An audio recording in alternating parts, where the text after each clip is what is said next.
할렐루야. 오늘 예배하는 우리에게 쉼을 주시는 하나님을 찬양합니다. 오늘 주님께서 수고하고 무거운 짐진 자들은 다 내게로 와라. 그러니까 인생이란 수고하는 인생이란 그 인생이란 각자에게 짐을 가지고 사는 인생이라는 거죠. 근데 주님께 오면 쉼을 주시겠다고 분명히 약속하고 있어요. 그런데 어떨 때 쉼을 주시느냐? 배울 때 쉼을 주신다고 말씀합니다. 그리하면 너희 마음에 쉼을 얻으리라. 너희들이 배우려고 하면 쉼을 주시겠다고 분명히 말씀합니다. 배우지 않고 무조건 자기 마음대로 신앙생활한다고 해서 마음에 쉼을 얻는 것이 아니라고 하는 사실입니다. 그러면 어떻게 배우라고 성경은 말씀합니까? 주님의 멍에, 나의 멍에, 주님의 멍에를 메고 배우라고 성경은 말씀합니다. 사실 멍에는 그대로부터 업종의 표식입니다. 그런데 우리 주님은 배우는 것도 힘든데 멍에까지 메고 배우라고 성경은 말씀합니다. 그런데 소가 멍에를 메고 있지 않으면 똑바로 가지를 못한다고 합니다. 멍에를 내야 주인이 원하는 대로 갈 수 있다고 합니다. 그러면 우리는 성경은 어떤 멍에를 메고 우리가 배워야 할까? 첫째, 주님이 가지셨던 겸손의 멍에를 메고 배워야 합니다. 여러분, 예수님은 하나님이신데, 천하만물의 주인이신 하나님이신데 인간으로 오셨습니다. 하늘의 모든 영광 다 버리시고 하나님의 뜻을 쫓아 인간으로 오십니다. 사람이 낮아진 곳에서 높아지는 것은 그런데도 할 수 있지만 높은 자리에서 있다가 낮아지는 것은 굉장히 힘이 듭니다. 그런데 예수님은 하나님이신데 만물의 주인이신데 저주받고 병든 인간과 하나 되기 위해서 인간으로 오신 것입니다. 요한복음 1장 14절 말씀에 말씀이 육신이 되어 우리 가운데 거하신다 말씀하고 있어요. 인간으로 이 땅에 오신 예수님은 굉장히 낮은 삶을 사셨습니다. 베들레헴의 마뭇간에서 태어나셨습니다. 누울 곳이 없어서 말구 위에 강보를 깔고서 누웠습니다. 여러분, 우리가 아무리 비천하게 태어나도 짐승의 우리에서 태어나서 짐승의 구위에 누워 태어났다고 하신 분은 제 평생에 들어본 적이 오직 예수 외에는 없습니다. 아무리 가난한 사람도 짐승의 우리에서 태어나지 않았고 아무리 힘든 사람도 짐승의 구위에 누워 태어난 사람은 지금 이 시간까지는 없는 것 같아요. 여러분, 천하만물을 지으신 하나님의 아들이 사람으로 오실 때에 베들레헴의 말 구육간에서 태어났다는 것을 생각할 때 저는 가슴이 저리지 않을 수가 없어요. 하나님이신데 짐승의 우리에서 태어나시고 하나님이신데 말 구위에서 강보를 깔고 누우셨다는 걸 생각하면 얼마나 죄송스러운 마음이 드는지 모릅니다. 그리고 자랄 때에도 예수님은 나사렛이라고 하는 가난한 동네에서 아버지 요셉의 목수의 일을 도우면서 살았습니다. 그래서 사람들은 예수 그리스도를 목수의 아들로 불렀습니다. 하나님의 아들로 부른 것이 아니라 목수의 아들로 부릅니다. 그 당시에 목수는 별로 존귀한 직업이 아니어서 사람들에게 천대받는 직업이었습니다. 예수님은 29살의 나이가 될 때까지 손에 못이 박히도록 여러 가지 연장을 만들고 가제도구를 만드시면서 사시다가 30살에 하나님의 소명을 받고 요단강에서 세례받고 성령이 임하시고 난 다음에 40일 동안 간절한 마음으로 금식 기도하시고 나오셔서 공생애를 시작했는데도 굉장히 어려운 삶을 사셨어요. 우리 예수님은 평생에 집 하나 없이 사셨어요. 우리는 집 하나도 모자라서 집 2개, 집 3개, 집 4개, 그것도 모자라서 건물 사고 여러분 땅 사는 일들이 너무나도 많이 있는데 우리 예수님은 집 하나 없이 노숙자의 생활을 하시면서 평생을 삽니다. 마태복음 8장 20절에 예수께서 말씀합니다. 얘들아, 여우도 굴이 있다. 공중의 새도 거처가 있다. 그런데 나는 머리둘 곳이 없어. 나는 머리둘 곳이 없이 살아가. 그러니까 머리둘 곳이 없는 사람들도 예수를 바라볼 수 있다는 거예요. 할렐루야. 힘든 사람들도 예수를 바라볼 수 있는 겁니다. 우리 주님께서는 정말 하나님의 아들이라고 상상할 수 없는 비참한 처지에서 태어났고 비참한 삶을 살았으며 인간으로서는 낮아질 대로 낮아진 삶을 사셨어요. 그의 모습을 이사야서 53장 3절은 이렇게 말씀합니다. 그는 멸시를 받아서 사람에게 실어버린 바 되었으며 강고를 많이 겪었으며 질고를 하는 자라. 마치 사람들에게 얼굴을 가리우고 보지 않음을 받는 자 같아서 멸시를 당하였고 우리도 그를 귀히 여기지 아니하였다. 귀히 여기지 아니하였다고 하는 말은 천하게 여겼다는 말입니다. 그 당시에 유대인들은 예수님을 천하게 여겼어요. 우리 역시 주님이 주셨던 겸손의 멍에를 메고 겸손함을 배워야 합니다. 하나님의 은혜는 높은 데 있지 않고 언제나 낮은 데 있음을 꼭 기억하시기를 바랍니다. 위대한 믿음의 사람 성 어거스틴은 이런 얘기를 합니다. 신앙생활에서 가장 중요한 것이 무엇인지 아느냐? 제자들이 무엇입니까? 라고 물었을 때 첫째가 겸손이다. 제자들이 또 묻습니다. 둘째는 무엇입니까? 둘째도 겸손이다. 제자들이 또 묻습니다. 셋째도 겸손이다. 여러분, 성 어거스틴은 첫째도 겸손이요, 둘째도 겸손이요, 셋째도 겸손해야 신앙생활 제대로 할 수 있다는 거예요. 여러분, 부부간에 왜 싸웁니까? 내 뜻대로 하고 싶어서 싸웁니다. 여러분, 내 뜻을 내려놓고 겸손한 마음을 가지면 그 가정은 쉼을 얻을 수가 있습니다. 스트레스를 왜 받습니까? 내가 하고자 하는 것을 못하기 때문에 스트레스를 받습니다. 겸손한 마음으로 우리가 내려놓을 때 육신적으로도 강건함을 누리게 될 줄 믿으시기를 바랍니다. 성경을 때는 이어서 제자들에게 얘기합니다. 얘들아 꼭 기억해라. 천사를 마귀로 만드는 것은 교만이다. 여러분, 천사를 마귀로 만드는 게 교만입니다. 인간을 천사로 만드는 것은 겸손이다. 꼭 너희들은 이것을 기억하면서 살아라. 그렇게 얘기하면서 성경을 때는 마지막으로 모든 겸손은 모든 덕의 바구니와 같다. 그러니까 우리가 사랑이 있고 우리가 절제가 있고 모든 것이 있다 해도 겸손이 없으면 아무 소용이 없다는 거예요. 겸손이 덕의 바구니라는 겁니다. 겸손한 자에게 하나님은 은혜를 베풀어 주세요. 노벨 문학상을 수상했던 패트릭 화이트라고 하는 분은 이런 얘기를 해요. 인간이 진심으로 겸손해질 때 하나님과 가장 가까이 된다. 여러분, 내가 진심으로 겸손해지면 하나님과 가장 가까운 사이가 되는 줄 믿으시기를 바랍니다. 사람들은요, 다 높아지고자 합니다. 심지어 주님의 집인 교회에 와서도 사람들은 높은 자리를 원합니다. 왜 우리들 가운데 시기와 분쟁과 분노와 질투가 있습니까? 서로 높아지려고 하기 때문에 앞선 사람들 시기하고 분노하고 모략하고 모험하기 때문에 그런 일들이 벌어지는 거예요. 내가 스스로 낮아지면 그런 일 없습니다. 여러분, 높이고 낮추는 것이 동에서나 서에서나 남에서나 북에서 오지 않고 하나님의 보좌로부터 온다고 성경은 분명히 말씀하고 있습니다. 하나님이 높이시면 낮출 자가 없다. 하나님이 낮추시면 높일 자가 없다고 성경은 분명히 말씀합니다.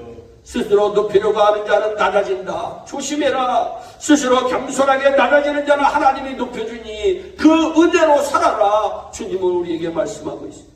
여러분, 인간의 원리와 하나님의 원리는 다릅니다. 인간은 스스로 높이려고 해야 되는 줄 알고 있지만 하나님의 나라는 스스로 낮아지는 자가 높아지는 줄 믿으시기를 바랍니다. 주님께서 분명히 말씀합니다. 너희들 가운데 높은 자는 남을 섬기는 자가 되어라. 섬김을 받는 자가 절대로 되지 마라. 그런데 우리는 섬김을 받고자 하는데 우리의 마음이 있어요.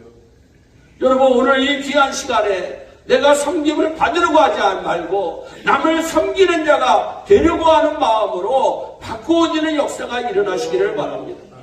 그러므로 우리들이 주님의 멍에를 쥐고 하나님의 은혜를 맛보려면 스스로 낮아질 줄 알아야 해요.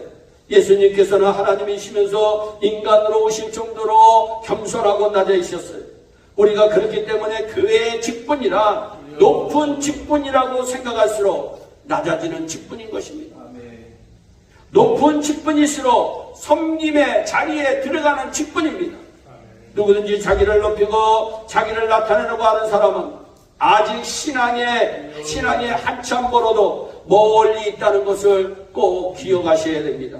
우리는 그리스도와 함께 멍에를 매기 위해서는 낮아지고 또 낮아지고 또 겸비해지고 또 겸손해지고 낮아져야 된다는 것을 꼭 아시고 이 겸손의 멍에를 메고 겸손을 배우는 저와 여러분들이 되기를 진심으로 부탁을 드립니다. 또한 주님의 멍에는 순종의 멍에입니다. 주님은 순종의 멍에를 메고 순종을 배우십니다. 예수님의 삶 전체의 삶은 자기가 아닌 하나님을 섬기는 삶을 살았던 삶입니다. 예수 그리스도는 내가 하는 말은 내 말이 아니라고 얘기하고 있어요. 아버지가 하는 말이라고 말하고 있습니다. 내가 지금 말을 하는데 이 말이 내 말이 아니라는 거예요. 아버지의 말이라는 거예요. 여러분, 내가 하는 일은 내가 하는 일이 아니요, 아버지께서 내 안에서 하신 일이라고 말씀하고 있어요. 주님은 말 하나, 행동 하나 모두 다 하나님 중심의 삶으로 하신 것임을 꼭 기억하시기를 바랍니다. 우리가 세상에 사는 동안은 내가 왕입니다. 그래서 인본주의적으로 자기 마음대로 생각하고 말하고 행동합니다. 여러분, 무엇이 그리스도인입니까? 그리스도인은 내 마음의 보좌에서 나를 강력하게 끌어내리고 그 자리에 하나님 아버지와 예수님을 모시는 것이 그리스도인입니다. 우리 예수 믿는 신앙생활에 우리에게 많은 시련과 환난이 다가옵니다. 여러분, 왜 시련과 환난이 다가옵니까? 나의 자아를 깨뜨리시기 위해서 하나님은 시련과 환난을 줍니다. 여러분, 내가 자기 보좌에 당당히 앉아서 큰 소리 칠 때 하나님께서는 앉으실 자리가 없습니다. 내 마음의 변방에 계십니다. 어떻게 해볼 도리가 없어요. 여러분, 그러나 우리 하나님께서 시련도 주시고 환난도 주시면서 나를 깨닫게 하십니다. 내가 스스로 무능력하고 무식하고 별 볼 일 없는 사람이라는 것을 깨닫게 되고, 내가 스스로 보좌에서 물러나와서 하나님 아버지 내 마음의 보좌에 주님 앉아주세요. 그때부터 순종의 생활이 시작되는 줄 믿으시기를 바랍니다. 그때부터 시작되는 거예요. 예수님께서 이 땅의 삶은 전적으로 하나님께 순종하는 삶입니다. 그는 죽기까지 순종하였다고 성경은 말씀하고 있어요. 주님이 십자가에서 죽는다는 것은 결코 쉬운 일이 아닙니다. 사람의 죽음에는 여러 죽음이 있어요. 어떤 분은 집에서 죽습니다.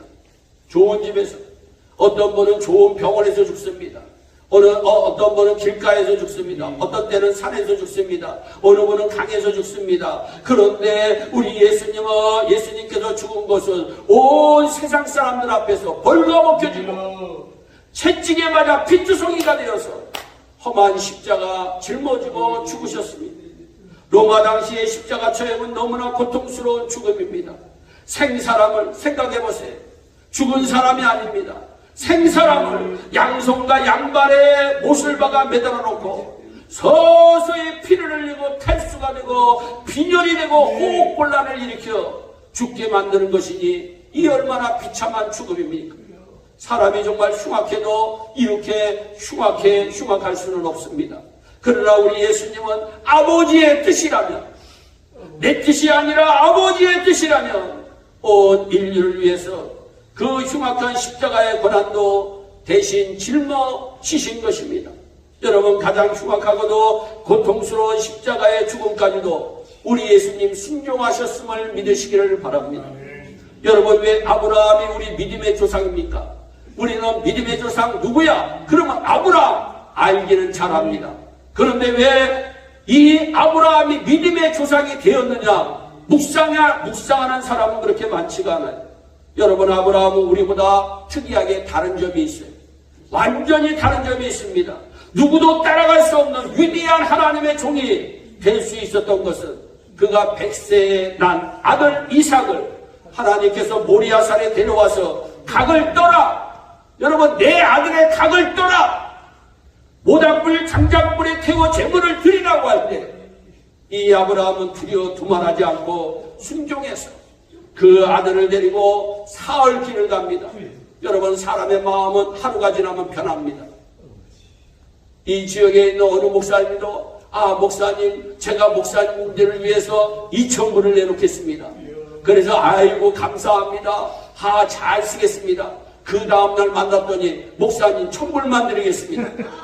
그래서 또 그 다음날 만났더니 목사님 내년에 드리겠습니다. 사흘만 지나면 사람들은 다 바뀌어요. 기도하다가도 그 순간에는 야 내가 교회를 위해서 무언가 해야 되구나. 성령이 강력하게 말씀하셨는데 자고 일어나면 딴 마음이 생깁니다. 신기해요. 그래서 성경은 이 아브라함이 사흘 길을 갔다고 얘기하고 있어요. 사흘 길을 갔지만 그 마음 편함이 없습니다. 모리아산에 올라가서 그 아들을 묶어서 장작벌 위에 얹어놓고 그를 죽이려고 합니다. 이것은 여러분 엄청난 순종입니다. 아마 이 자리에서 여러분의 외아들을 잡아서 번제를 드리라고 할 때 순종해서 나갈 사람 별로 없을 거예요. 아들이 조금만 여러분 얘기해도 엄마 나 이거 못하겠어. 그래 하지마. 신앙은 상관없습니다. 그냥 아들이 원하는 대로 그냥 얘기합니다. 나는 항상 이 성경 구절을 읽을 때마다 나를 비춰보고 몸소리를 칩니다. 하나님 내게는 제발 기도 중이라도 그런 말씀은 하지 말아주시면 감사하겠습니다. 저는 그럴 정도의 순종할 수 있는 마음이 아주 준비되어 있지 않습니다. 여러분들은 어떠시나요? 우리는 다 믿음대로 살기를 원합니다. 믿음이 있기 때문에 이 자리에 앉아있다고 우리는 얘기합니다. 그러나 믿음의 순종은 희생이 없이는 있을 수가 없어요. 시간을 희생하도 물질을 희생하도 몸을 희생하도 희생이 팔로우돼야 순종이 완성된다고 하는 사실을 기억하시기를 바랍니다. 아브라함은 너무나 위대한 하나님의 종입니다. 하나님의 사람입니다. 믿음의 사람입니다. 외아들을 주기까지 순종했기 때문입니다. 바로 아브라함이 이삭을 바친 것은 하나님의 아들 예수님이 십자가에 자기 자신을 내놓은 것을 모형으로 성경이 우리에게 보여주신 것입니다. 예수님은 절대 순종하셨습니다. 우리도 최선을 다해서 순종의 멍에를 메고 순종을 배우는 하나님의 사람들이 되시기를 진심으로 축복합니다. 마지막 예수님의 멍에는 전적으로 하나님을 의지하는 멍에입니다. 우리가 그 의지함을 배워야 됩니다. 예수님은 한시도 자기 자신을 의지하지 않았습니다. 자기의 지혜에 의지하지 않았습니다. 자기의 총명, 모략, 재능, 지식, 물질 다 의지하지 않았습니다. 우리 예수님은 온전히 아버지만 의지합니다. 시편 22편 4절로부터 11절에 예수 그리스도의 순종에 대해서 의지에 대해서 말씀하시는데 도입 부분만 말씀을 하면 우리 열조가 주께 의지하였으므로 우리 하나님께서 저희를 건지셨도다. 저희가 주께 부르짖어 구원을 얻고 주께 의지하자 부끄러움을 당하지 않도록 하나님이 도와주셨도다. 주님은 십자가의 고통을 앞두고 전적으로 하나님을 의지합니다. 주여 살든지 죽든지 흥하든지 망하든지 성하든지 쇠하든지 저는 주님만 의지합니다. 그런 태도를 주님은 가졌습니다. 우리가 주님을 믿는다는 것은 뭘까요? 주님께 의지하는 것을 말한다고 하는 사실을 꼭 기억하시기를 바랍니다. 내 힘으로 스스로 구원할 것 같으면 왜 주님을 의지합니까? 내가 내 인생 살아갈 수 있는 지혜, 총명, 모략, 재능, 지식이 있으며 왜 주님을 의지합니까? 주님께 의지한다는 것은 전적으로 삶과 죽음을 가리지 않고 주님께 나의 삶을 내어드리는 겁니다. 예수님은 십자가에 매달려 마지막 고통을 당하시고 숨이 넘어갈 때에도 그는 자신의 영혼을 누구에게 맡깁니까? 아버지께 맡깁니다. 의지한다는 것은 맡기는 것입니다. 누가복음 23장 46절에 아버지여 내 영혼을 아버지의 손에 부탁하나이다. 우리도 이렇게 기도해야 됩니다. 아버지 우리 가정의 삶을 아버지께 부탁합니다. 아버지 내 자녀들의 삶을 아버지께 부탁합니다. 주님을 의지합니다. 그러면 그를 맡으신 하나님이 그냥 보고만 있습니까? 아닙니다. 사흘 만에 무덤에서 일어나게 하시고 할렐루야. 만왕의 왕이 되게 해주시고 만주의 주가 되게 만들어 주시는 것입니다. 무슨 말씀입니까? 주님을 의지하며 주님께서 책임져 주신다고 하는 말씀입니다. 하나님이 반드시 책임져 주십니다. 여러분 우리는 멍에를 매야 됩니다. 멍에를 매야 힘이 옵니다. 여러분들의 가정이 평안하면 누군가 멍에를 매고 있기 때문에 여러분, 멍에를 매는 사람이 한 사람도 없으면 평안할 수가 없습니다. 왜? 주님이 말씀하셨기 때문에. 기독교인들이 가장 많이 부르는 찬송 가운데 하나가 오늘 우리들이 부르는 337장의 찬송입니다. 엘리사 호프먼 목사님이 성도와 상담한 후 작사한 곡이 여러분 오늘 우리가 부른 찬송입니다. 어느 날 아주 큰 시련을 당한 성도가 호프먼 목사님을 찾아옵니다. 목사님 저는 어떻게 해야 할까요? 근심에 쌓인 저는 무엇을 해야 할까요? 눈물을 흘리며 목사님에게 상담합니다. 호프먼 목사님은 한참 동안 그 성도의 사연을 듣고는 해줄 수 있는 게 아무것도 없습니다. 그러면서 이 호프먼 목사님이 갑자기 생각이 납니다. 그래서 말씀합니다. 우리 예수님이 말씀하셨어. 수고하고 무거운 짐진 자들아 다 내게로 오면 편하게 쉼을 주겠다.